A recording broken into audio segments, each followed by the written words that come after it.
வன்முறை நிறைந்த அடுத்த கட்ட போரை அறிவித்த ஈரானிய இராணுவம். ஈரானின் உச்ச தேசிய பாதுகாப்பு சபையினுடைய தலைவர் அலி லர்ஜானி அவர்கள் படுகொலை செய்யப்பட்டதை தொடர்ந்து இஸ்ரேலிய ஆக்கிரமிப்பையும் மத்திய கிழக்கு பிராந்தியத்தில் இருக்கக்கூடிய அமெரிக்க தளங்களையும் பொளந்து கட்டும் ஈரானிய ஏவுகணைகளும் ட்ரோன்களும் மத்திய கிழக்கு பிராந்தியத்திலிருந்து அமெரிக்காவை முழுமையாக வெளியேற்றும் வரை ஜியோனிஸ் ஆக்கிரமிப்பை சிதைக்கும் வரை ஈரானிய களத்திலே தயாராக இருக்கக்கூடிய 7 கட்ட தலைவர்கள். ஐக்கிய அரபு அமீரகத்தை போன்று சவுதி அரேபியாவையும் இலக்கு வைத்து சவுதி அரேபியாவையும் முற்றுகையிட்டு உச்சக்கட்ட தாக்குதல்களை ஆரம்பிக்க போகும் ஈரான். மேலும் இதற்கு பின்னால் இருக்கக்கூடிய மிக முக்கியமான காரணங்களும் டொனால்ட் ட்ரம்புக்கு சவுதி ஜொனி வழங்கியிருக்கக்கூடிய முழுமையான ஆதரவும் உறுதிப்படுத்திய ஈரானின் வெளியுறவுத்துறை அமைச்சர் அப்பாஸ் அரக்சி அவர்களும் பற்றி எரியும் அமெரிக்காவின் மிகப்பெரிய கடற்படையை கொண்டிருக்கக்கூடிய ஜெராட் ஃபோர்ட் போர்க்கப்பலும் ஈரான் மற்றும் யெமன் ஹவுதி இராணுவத்தின் தாக்குதல்களும் மத்திய கிழக்கு பிராந்தியத்தை விட்டு தெரித்து ஓடும் அமெரிக்காவின் மிகப்பெரிய கடற்படையும் மன அழுத்தத்தினால் விரக்தி அடைந்து நேட்டோவுக்கு எதிராகவும் நட்பு நாடுகளுக்கு எதிராகவும் டொனால்ட் ட்ரம்ப் வெளியிட்டிருக்கக்கூடிய கருத்துக்களும் டொனால்ட் ட்ரம்புக்கு முழுமையான ஆதரவை வழங்கி வரக்கூடிய அடிமை அரபுகளும்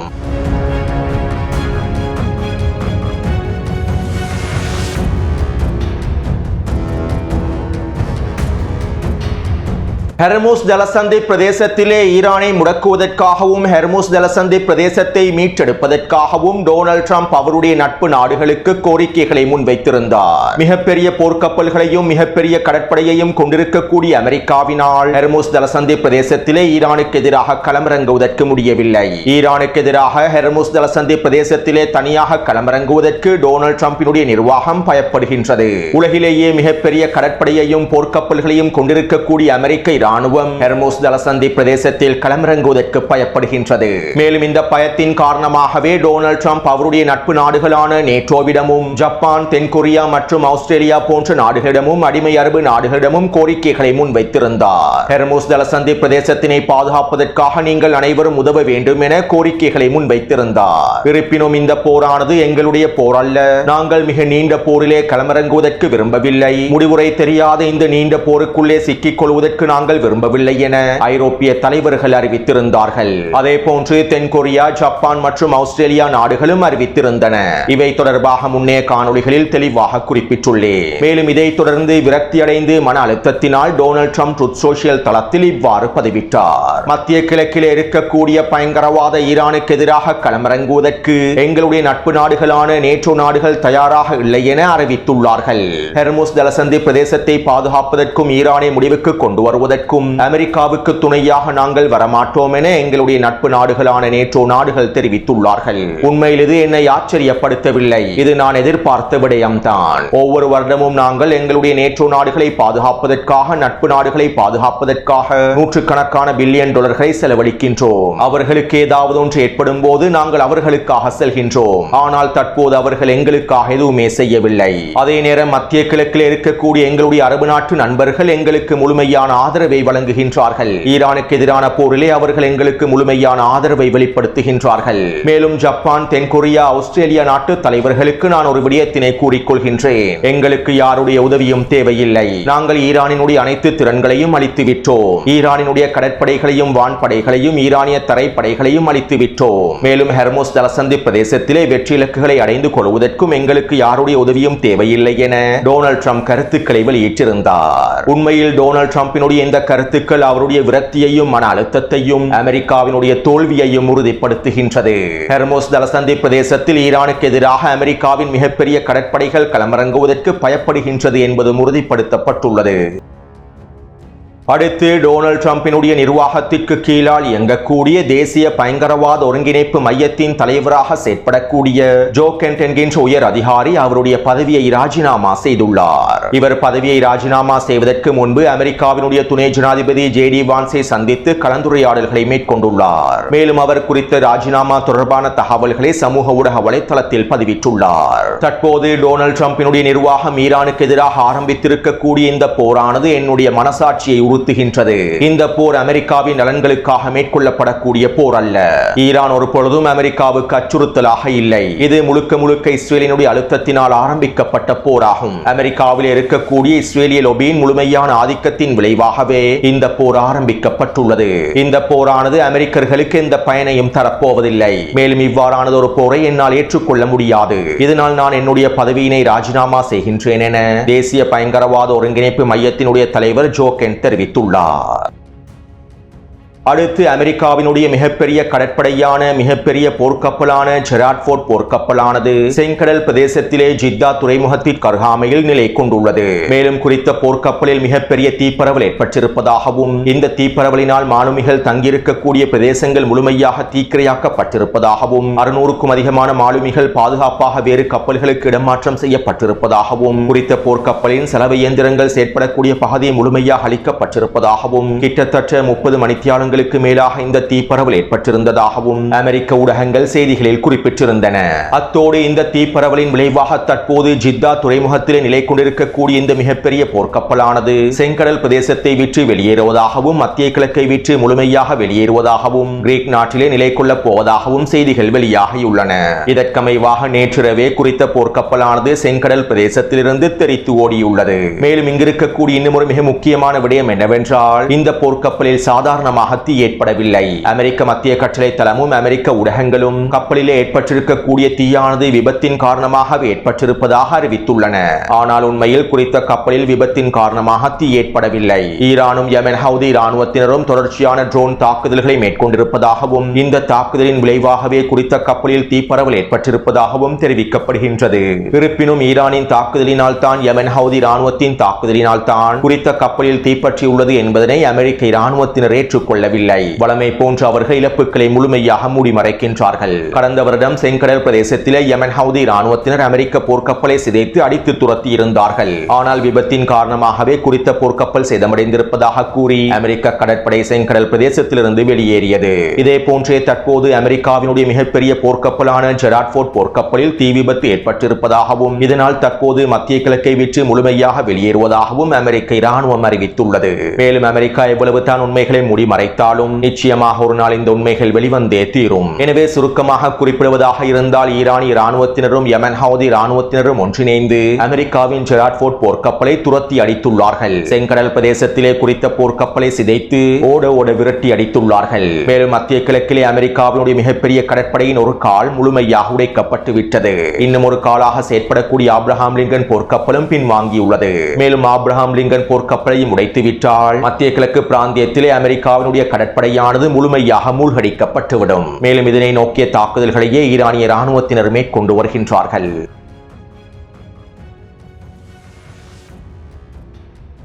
ஈரானின் தேசிய பாதுகாப்பு சபையினுடைய தலைவர் அலி லர்ஜானி அவர்கள் படுகொலை செய்யப்பட்டுள்ளார் என்கின்ற விடயத்தினை நேற்று நள்ளிரவு ஈரானிய ஊடகங்கள் உறுதிப்படுத்தி வெளியிட்டிருந்தன. தியாகி அலி லர்ஜானி அவர்களும் அவருடைய மகனும் இன்னும் ஒரு துணை தளபதியும் அவருடைய மெய்காப்பாளரும் அவருடைய மகளின் வீட்டிலேயே தங்கியிருந்துள்ளார்கள். ஈரானின் பர்டிஸ் பிரதேசத்தில் இருக்கக்கூடிய தியாகி அலி லர்ஜானி அவர்களுடைய மகளின் வீட்டிலேயே தங்கியிருந்துள்ளார்கள். மேலும் இவ்வாறு மகளுடைய வீட்டிற்கு உறங்குவதற்காக சென்ற சந்தர்ப்பத்திலேயே இஸ்ரேலிய ஆக்கிரமிப்பு இந்த படுகொலை தாக்குதலை மேற்கொண்டுள்ளது. மேலும் குறித்த வீடானது கட்டிடத்தினுடைய 3வது மாடியிலேயே இருந்துள்ளது. இதனால் இஸ்ரேலிய ஆக்கிரமிப்பு குறித்த கட்டிடத்தை இலக்கு வைத்து 40க்கும் அதிகமான குண்டு தாக்குதல்களை மேற்கொண்டுள்ளது. இந்த தாக்குதலினால் குறித்த கட்டிடம் முழுமையாக தரைமட்டமாக்கப்பட்டுள்ளது. தியாகி அலி லர்ஜானி அவர்களும் அவருடைய குடும்ப உறுப்பினர்களும் துணை தளபதி ஒருவரும் கொல்லப்பட்டுள்ளார்கள். மேலும் குறித்த கட்டிடத்திலே இருந்த 30க்கும் அதிகமான பொதுமக்களும் கொல்லப்பட்டுள்ளார்கள்.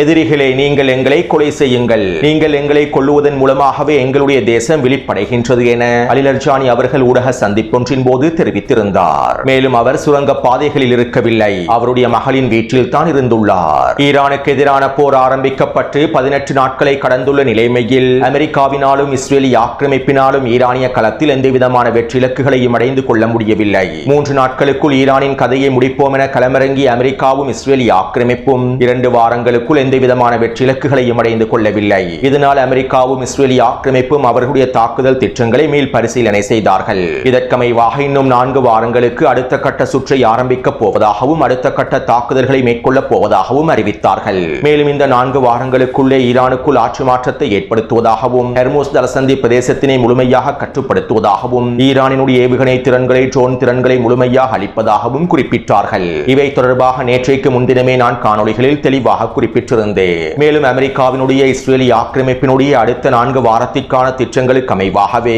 தற்போது இந்த படுகொலை தாக்குதல்களை ஆரம்பித்துள்ளார்கள்.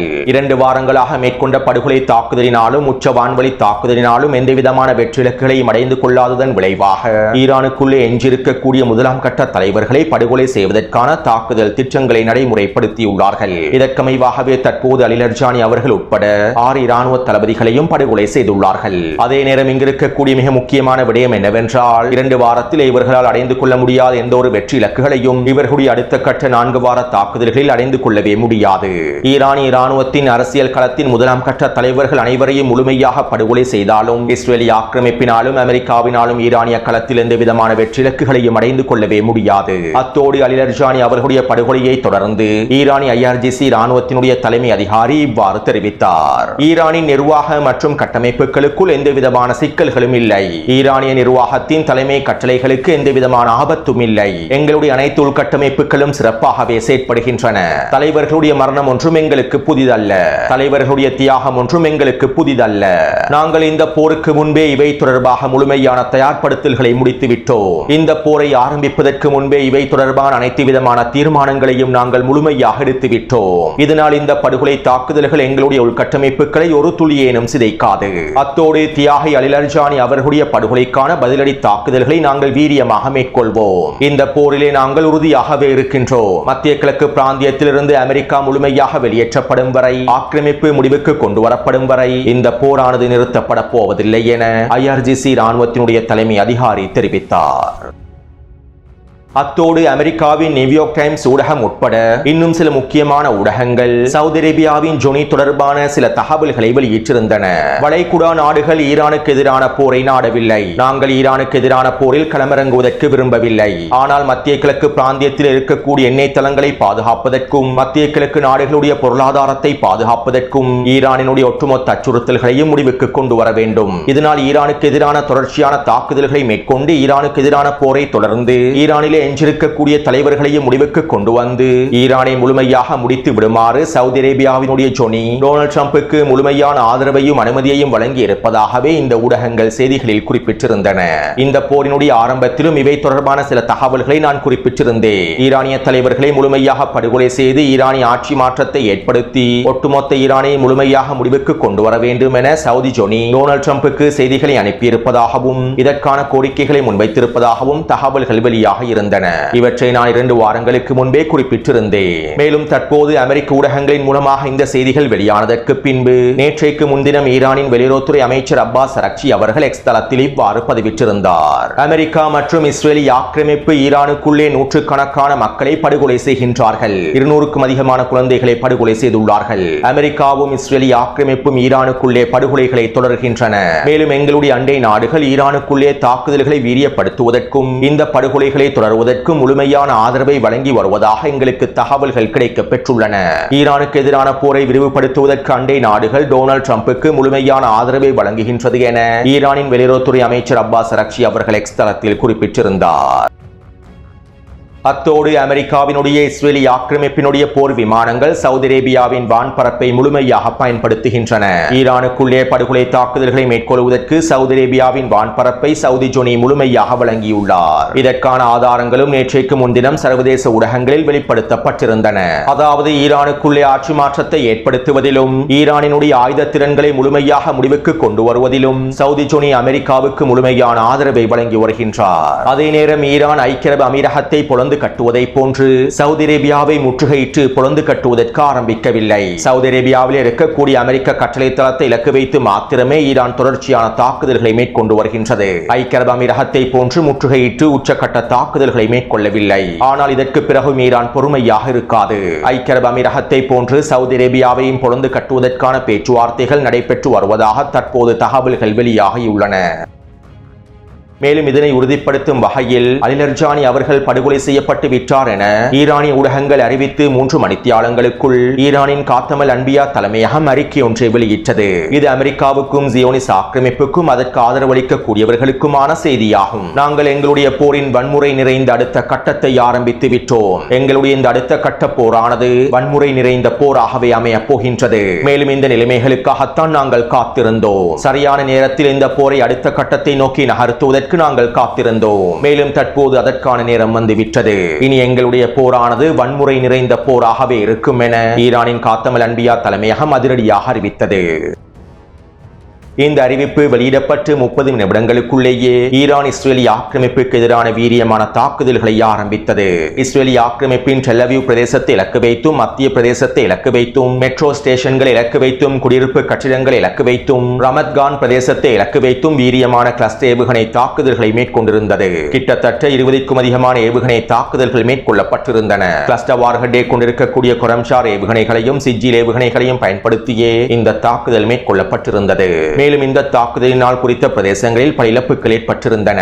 இவை தொடர்பான காணொளிகளை டெலிகிராம் சேனலில் பதிவிட்டுள்ளேன். தற்போது வரை கிடைக்கப்பட்டிருக்கக்கூடிய தகவல்களுக்கு அமைவாக இந்த தாக்குதல்களில் 25க்கும் அதிகமான நிலத்திடர்கள் கொல்லப்பட்டிருப்பதாகவும் 60க்கும் அதிகமானோர் படுகாயமடைந்திருப்பதாகவும் தெரிவிக்கப்படுகின்றது. அதே போன்று டெல் அவீவின் மத்திய பிரதேசத்தில் இருக்கக்கூடிய பாதுகாப்பு துறைக்கு சொந்தமான 3 கட்டிடங்களை இலக்கு வைத்து சிஜில் ஏவுகணை தாக்குதல் மேற்கொள்ளப்பட்டுள்ளது. இந்த தாக்குதலிலே குறித்த கட்டிடங்கள் சிதைக்கப்பட்டு தரைமட்டமாக்கப்பட்டுள்ளன.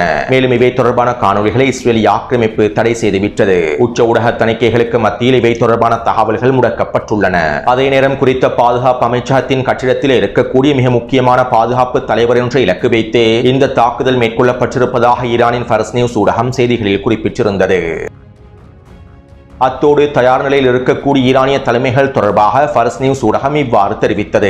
ஈரானிய அரசியல் களத்திலும் ஈரானிய ராணுவத்திலும் 7 கட்ட தலைவர்கள் தயார் நிலையில் இருக்கின்றார்கள். தற்போது 1ஆம் கட்ட தலைவர்கள் இலக்கு வைத்து அமெரிக்காவும் இஸ்ரேலிய ஆக்கிரமிப்பும் தாக்குதல்களை மேற்கொள்கின்றது. மேலும் இந்த முதல் கட்ட தலைவர்கள் அனைவரும் படுகொலை செய்யப்பட்டாலும் 7 கட்டங்களுக்கு தேவையான அனைத்து விதமான தலைவர்களும் இராணுவ தலைமை அதிகாரிகளும் முழுமையாக தயாராகவே இருக்கின்றார்கள். மத்திய கிழக்கு பிராந்தியத்திலிருந்து அமெரிக்காவை முழுமையாக வெளியேற்றும் வரை, இஸ்ரேலிய ஆக்கிரமிப்பை சிதைக்கும் வரை இந்த 7 கட்ட தலைவர்களும் ஓயப்போவதில்லை. இந்த போரானது நிறுத்தப்பட போவதில்லை. மேலும் இந்த போருக்கு முன்பே இந்த 7 கட்ட தலைவர்களையும் தியாகி அலி கமேனி அவர்கள் முழுமையாக நியமித்து விட்டார். மேலும் ஈரானிய தேசம் எப்போதும் உறுதியாகவே இருக்கின்றது என ஃபர்ஸ் நியூஸ் ஊடகமானது செய்திகளில் குறிப்பிட்டிருந்தது.